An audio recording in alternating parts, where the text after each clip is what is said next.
Puncerita Indian ya fictifelaka. Jika ada que sabahan nama toko. Tempat que jadia natao puncerita. Itu adalah kebetulan semata dan tidak ada unsur kesenggahan.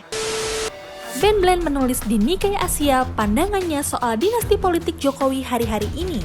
Menurutnya, fenomena 5 dari 6 anak Soekarno yang mengikuti orang tua mereka ke politik mencerminkan kekuatan dinasti yang merembes ke sebagian besar Asia. Celakanya, hal itu kemudian ditiru oleh Presiden ke-7 Indonesia, Joko Widodo. Pertama kali terpilih pada 2014, Jokowi adalah pemimpin pertama dari luar elit. Mantan produsen furnitur yang punya pesona relatif menarik dan meniti karir politik dari nol. Jokowi naik dari wali kota di kota kelahirannya, kemudian menjadi presiden hanya dalam 2 tahun. Konon, pendakiannya yang cepat didorong oleh rasa frustasi rakyat terhadap status quo politik yang korup dan nepotis.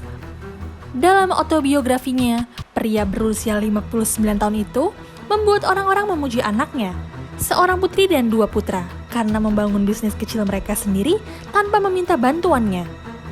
Jadi sangat mengejutkan banyak pemilih tahun lalu ketika putra tertua Jokowi, Gibran Rakabuming Raka, dan menantunya Bobi Nasution mengumumkan bahwa mereka mencalonkan diri dalam pemilihan wali kota dengan dukungan dari Partai Jokowi, yaitu Partai Demokrasi Indonesia Perjuangan atau PDIP.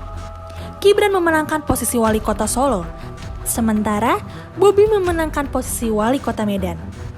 Transisi Gibran yang tampaknya mulus dari industri catering ke politik sangat kontras dengan ayahnya, yang harus berjuang untuk memenangkan pencalonan PDIP sebagai wali kota Solo sebelum mengalahkan 3 kandidat lainnya pada pemilu 2005.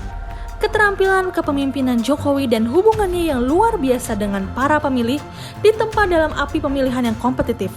Sebaliknya, Gibran tampaknya mewakili cara lama berpolitik di Indonesia, perdagangan jaringan patronase. Kedua pencalonan itu menggarisbawahi seberapa jauh Jokowi telah berubah dari orang luar menjadi politisi elit yang sempurna selama 6 tahun sebagai presiden, lanjut Ben Bland. Jokowi membantah dia ingin membangun sebuah dinasti.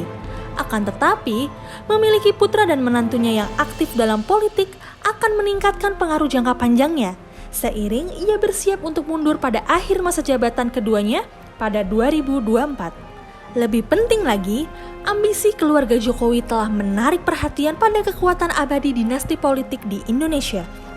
22 tahun setelah Soeharto yang sudah lama berkuasa, dan bangsa ini memulai eksperimen yang berani dalam demokratisasi dan desentralisasi.